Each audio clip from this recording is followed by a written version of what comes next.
guys, welcome back to my channel and welcome, I have a very squeaky chair. Welcome back to my channel. Today we're going to do a Q&A because I'm asked all the time kind of similar questions in my DMs, so I thought I would open it up and answer them for you. I do them every now and again, and I think I've made a whole playlist of Q&As back from when I started, so if you want to go back and watch how my answers have maybe changed over the years, go and check them out. But what I've done this time is a little bit different. Done questions on Instagram, which is great, but I also did some anonymous questions, which is a bit scary. I was opening myself up to some brutal questions, but they've not been too bad, so I thought I would answer them all for you, or I'll try my best to answer as many as I can. So thank you so much if you left a question. Let's get straight into it. So this question is from Amber Howie Art. Thank you so much, Amber. It is, how to get seen on Insta in 2023 when reach has tanked. It's not as fun on Instagram at the minute, is it? It's really hard. It feels like all of the content you're making, you've got to there's just so much effort. I've definitely seen it with my stories. I used to just get like 1,500 people watching my stories, and that's back when I had less followers. Now, if I get 700 views on my stories, that's good. So I don't know what's happening there. I kind of wish it would go back to how it was, but it's not going to. So in terms of being seen on Instagram, I think it's going to be really hard for you to stand out from the crowd of people that are all trying to be seen as well, without kind of showing yourself and being a person behind the account that you're doing. And I'm not talking about like talking to the camera if you don't want to do that, but just showing that there's a human on the other side for people to relate to and enjoy content from, and that's the side that people like. So if all you're doing is just snapping pictures of your artwork and uploading it, it's going to be really hard for you to connect with people.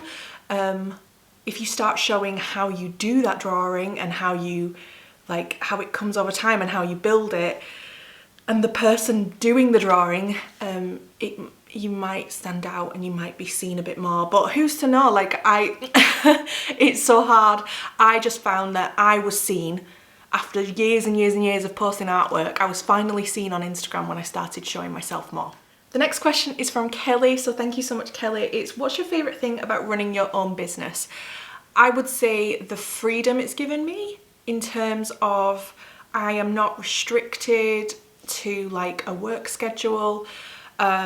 I can come and go as I please, although that sometimes has its downsides in that I work very, very long hours when I need to. It also means I can, take a holiday when I want to. I don't feel like I have to, I don't know, there's no rules. I can do what I want. And yes, sometimes that's hard when things are quiet. But overall, it's very rewarding, and I love that I have a business. I'm my own boss. I make the rules. That's my favourite thing. The next question is from Rec Trip. So thank you very much. Do you feel torn between being a content creator and being an artist? Or do you feel that they work together? I'm always curious about this. I would say I'm not torn because I love doing both. Now, I know that there's artists out there that feel that they have to make content and it's stressful, but they know they need to do it to be seen as an artist. I don't feel like that at all. I absolutely love making content as much as I love making art. So to me, the two, they're both my job. I wish I had more time to be an artist, but doing videos like this is still art. So I just like to be a creative person, and I have multiple outlets for it. One of them is illustration, another one is content making. So yeah, I don't feel torn at all, but I can understand why some artists do feel torn because they don't really want to do the content side of it. But if you can find content that you love making, it's all creation, it's all making stuff, so yeah. Stacey asks, if you weren't an illustrator, what do you think you would be doing? I think there's kind of two answers to this. One, if I wasn't doing this right now, I think I would just be a mum. I would be doing creative stuff, but yeah, it all depends on how my life would have gone, because before I had Luca, I was working in the animation industry, and if I hadn't have had Luca, I'd have still been on that path, working in animation. if we go right back to before I was an illustrator, I just wanted to be creative, and I think I would have worked in like the film industry. If I'd have got in, that'd have been really hard. But growing up, I was always obsessed with the behind the scenes features on DVDs. It doesn't matter what film it was, I would get the DVD and I'd want to click the bonus features and watch how they made it. You know, films like Lord of the Rings and the Harry Potter movies, they used to have these like epic behind the scenes, and I used to just be so fascinated, and I wanted to work in production, whether it was like making props or doing all the things. So I kind of went down that route. I just did it for animation, but yeah, something creative, probably in the film industry. Yeah. Julia has asked a question. Thank you so much, Julia. And it's, how did you build an audience that cares? I am really grateful to have an audience of people that do genuinely care and are lovely. Just by being an honest person, I just tell it as it is. And there's no like performance here, there's no act. If I'm having a bad day, I'll tell you about it, and I'll cry, and you know, this channel has seen me through family tragedies and personal great things that have happened, and I've just took people along for the ride, and I haven't crossed any of my own boundaries. You know, I only document what is happening at work and how it's affecting work. There's a lot of things you don't see, but I think people just care because I share, and I'm very happy to let you know how things are going, and I'll tell you my advice on things, and I think people like that. I don't know, it's hard to say. The comment section on here would probably give you a better answer if anyone wants to answer that, but yeah, it's lovely. It's lovely to have people that actually genuinely come here, watch the videos and care and message me and check in with me, and it's really, really nice. I've had another question from Wildtown Amy. Thank you so much. How many people back out of your Kickstarters when they pledge so long before? No hate. There's no hate there, don't worry. I have quite a few people back out. I think this one, I don't have numbers to hand, but I think kind of as the month went on, a few people dropped out, maybe realised that they didn't have the funds. And then I think I had about 10 people whose payment failed, and they didn't keep their pledge. But overall, it's good, and I'm just really honest with people, and I just send a message out and just say, look, message me if you've got any problems. But yeah, some people do drop out. It's all right, don't take it personally. Everybody's circumstances are different. Fairy Confectionery asks, what is on your business bucket list? I haven't got a business bucket list, but maybe I need to put one together. I would really love to get more confident in rooms of people. I think because of COVID it hasn't happened, but last year I was invited to an event and I went along, and I was absolutely terrified, but I stood up and spoke to this room full of people, and I was absolutely terrified. I was shaking. I thought I was going to be physically sick, and I am quite confident doing this in this room where no one's watching, but you take me out of this and put me in a room of people.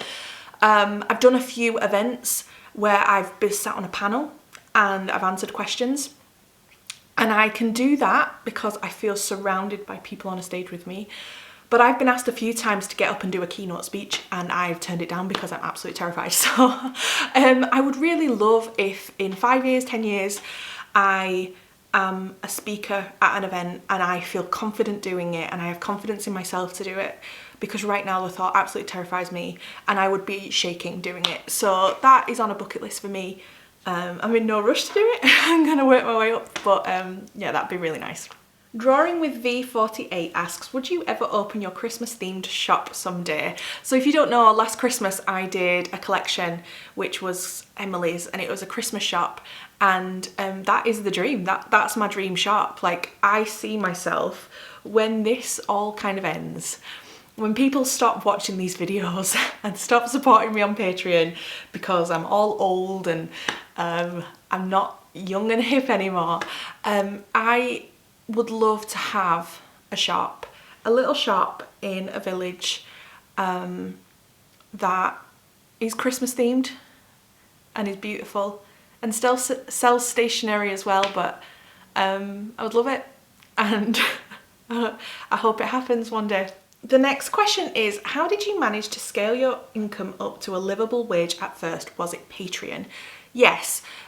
So quick backstory, I have done a whole video on it. I was in a job when I was pregnant. I was earning 27,000 in that job, I think it was 27,000. And then that job ended. I had Luca 2 weeks later. And then maternity pay took over. So I was making £600 a month. Yeah, £600 a month from like when Luke was born, so middle of February. And I was living on that, and it wasn't enough to cover my expenses at all. But we made it work. And then I was thinking, like, as the months were going on, I knew that money was going to stop in October. I think it was October, something like that. So I was like, right, I need something to replace that in October. And that's why for months, I started in the May.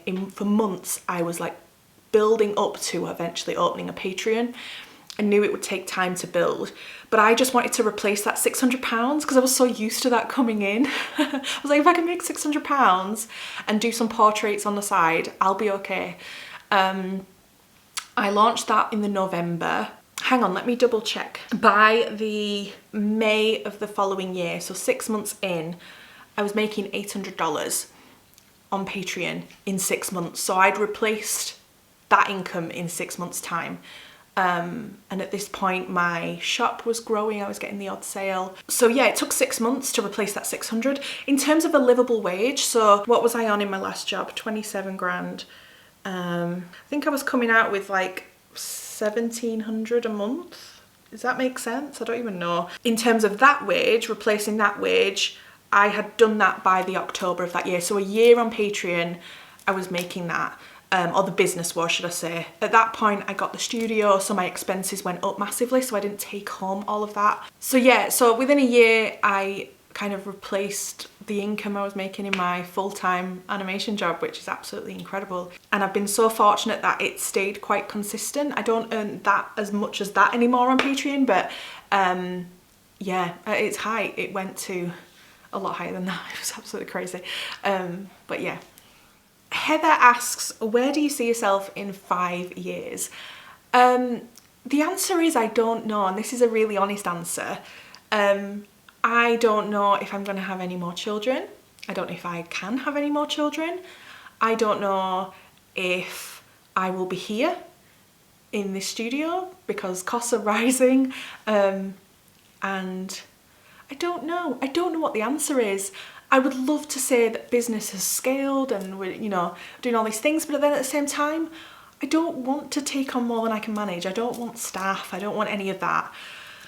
I would love it if I can afford to be here. Honestly, I would love to buy a property to have the studio in, so that I'm not renting, but that I don't know how I would even do that. I'd love it if my house, I could extend and have a studio on the house, but my house isn't, you can't do that with my house. So I just want to be comfortable. I want to pay the bills comfortably. I'd love to be able to go on holiday once a year. I don't want to work ridiculous hours. I'd love to take Luca to school and pick him up every day. I just don't have these massive goals of business. I just want to be happy. I just want to be content. I want my family to be happy and healthy, and I want to travel. So I don't know if that's the answer you want. I don't know how inspiring that is, but it's the truth. So those are the questions from people on Instagram. Now we're going to get into the anonymous questions, the ones that were a bit riskier, the ones that are a little bit juicier. Let's just work our way through them. So the first one. Looking back now, what is something you wish you did at the start of your business? Well, I started the business really in like 2014. That's when I kind of opened my Etsy shop.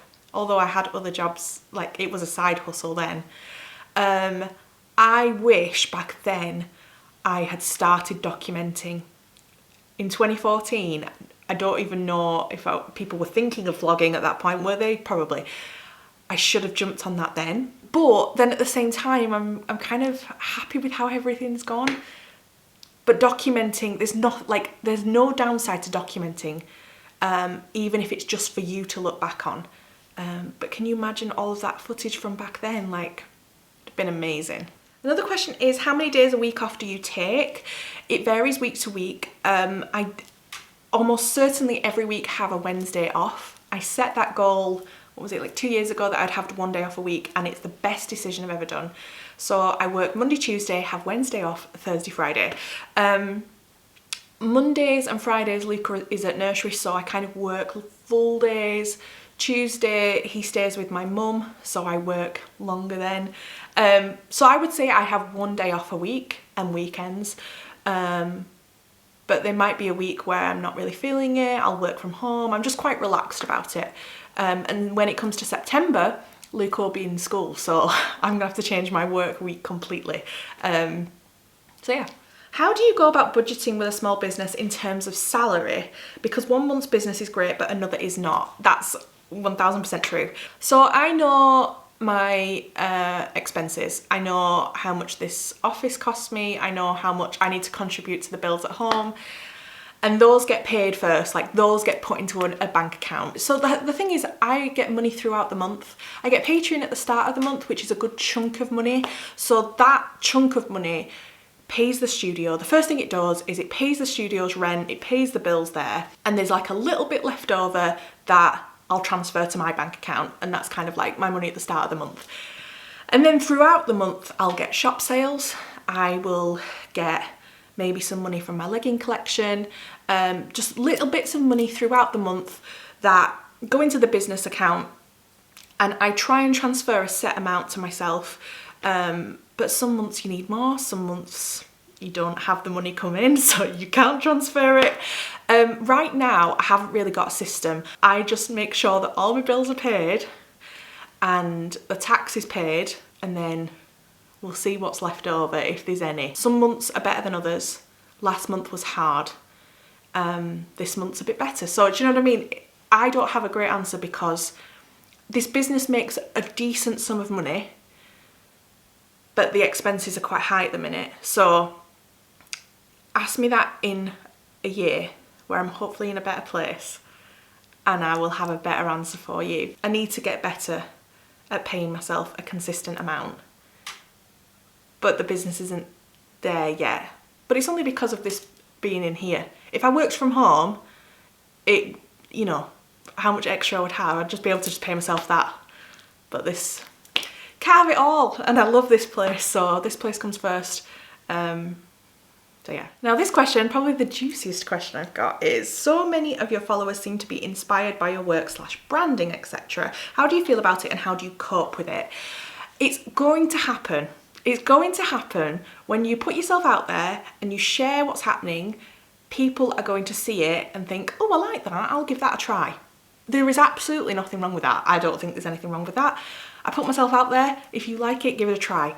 The problem I've got is when people think, oh, I like that, I'm gonna do the exact same thing with the exact same design. I'm gonna just pop my logo on it. I'm not even gonna credit the person, and I'm going to release it 2 days after Emily does. That's the hardest thing. And I think I speak for other creators I've talked to about it, is it's okay to be inspired. It's all right to see what people are doing and think, gosh, that's a good idea, I'm gonna try that. You've just got to add a few more steps before you release it yourself. You need to go away and you need to make it your own. You need to make it your own and make it better. Like, take my ideas and make it 1,000 times better, because you can. I know you can. I honestly was accused of this a couple of years ago, of taking ideas and having no imagination and just taking it. there's some cases that were ridiculous that I was accused of, but in some ways I was just naive, young, and yeah, in a couple of cases I saw something that worked and thought, oh, I'll give that a try. Now I'm a few years into it now and I know that's just not the way to do it. And I'm actually glad I was accused of it, because it's made me a much better artist because of it. Because now everything I do, yes, I'm constantly looking for inspiration. I'm constantly trying to figure out what I'm going to like do, and like I'm on Pinterest and things, but everything I can say is me sitting down for hours trying ideas and coming up with stuff. And I'm not going to sit here and say I'm like innovative in what I come up with. You know, a sales tracker is not innovative, but the design of that was me sitting down for weeks figuring out the best way to do it. When I see other people doing it, I love it. I think it's amazing. We should all be doing sales trackers. But I want people to make my design better, like do better than I did. Come up with something better than mine. And I see that with a lot of things. So it's less about products, like ideas for products and things. It's more just like little things. I see it and I think, oh, why didn't you just take the idea I've done, but make it your own, make it better. And if you're not going to do that, if you're literally just going to take mine and put a logo on it, credit me. Say that you know what I mean? And I think I don't know if that's me being ridiculous. I will say I've gotten better, and I've definitely gone through it and felt it over the years. I now am confident in just being like, I know what I'm doing, I know the path I'm on, I know my products now and what I'm going to do, I know what works for me. And if people like them and want to try them too, great, go for it, give it a try. But I'm always going to be a step ahead if that's how your business is too. And this is for anyone, if you're like following anybody. If your thought process is, I'll see what that person's doing and see how they're going to do it, you'll never be in front, you know? And that's why I just feel better about it, because I'm just like, I will just keep trying to come up with new things. And so yeah, how do I feel about it? I feel absolutely fine now. I'm really flattered that people like what I'm doing and want to give it a try. I really do find it hard when it's directly copying, and have called out people a few times, not just for me, but for my friends' businesses that I feel are being kind of copied a little bit. I've said something, and I think people need to be less afraid to do that and call it out when you see it. It's all right to be inspired by people. It's all right to love what people are doing and want to give it a try yourself. Just make it your own. Make it your own.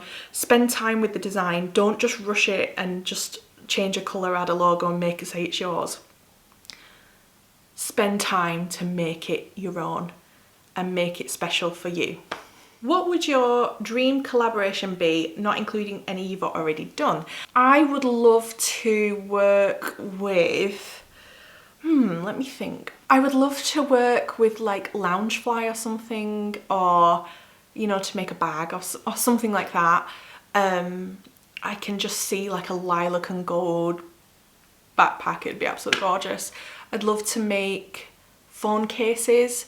So teaming up with a really cool phone case brand, that'd be absolutely amazing. So yeah, I'm not sure. Those are kind of the first things that come to mind, those are the two things. Sometimes it seems like you pour a lot more of your time with Patreon than your shop. Why is that? Don't you want your shop to be just as successful as your Patreon?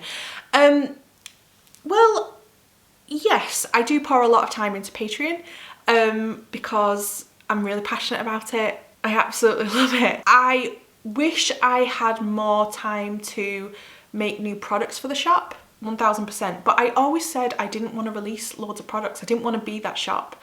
I wanted to release stuff a couple of times a year and then be epic launches. And that's what I feel like I'm doing.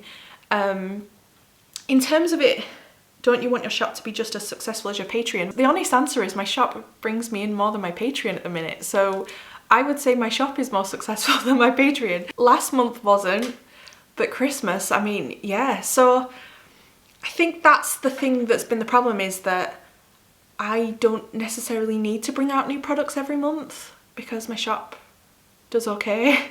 But yeah, I do understand what you're saying. I do pour more into Patreon, but I'm proud of that. That's not a bad thing. I love the content that I produce on Patreon. Do you ever worry that you'll outgrow the love for Disney and the concept of your brand? I don't know what the concept of my brand is. I'd love to know what you think the concept of my brand is. I won't deny I love Disney, I love fairy tales, I love make-believe, I love all of that stuff, and I've loved that since I was little, hence why I did an animation degree, you know. It will always be part of me, but I wouldn't say my love for Disney is the concept of the brand. The brand is me, and it just so happens that they're the things that I love. I don't think I'll ever outgrow my love for Disney because it's in my bones. Like, I can tell you my favourite animators, I can tell you all of the things, you know.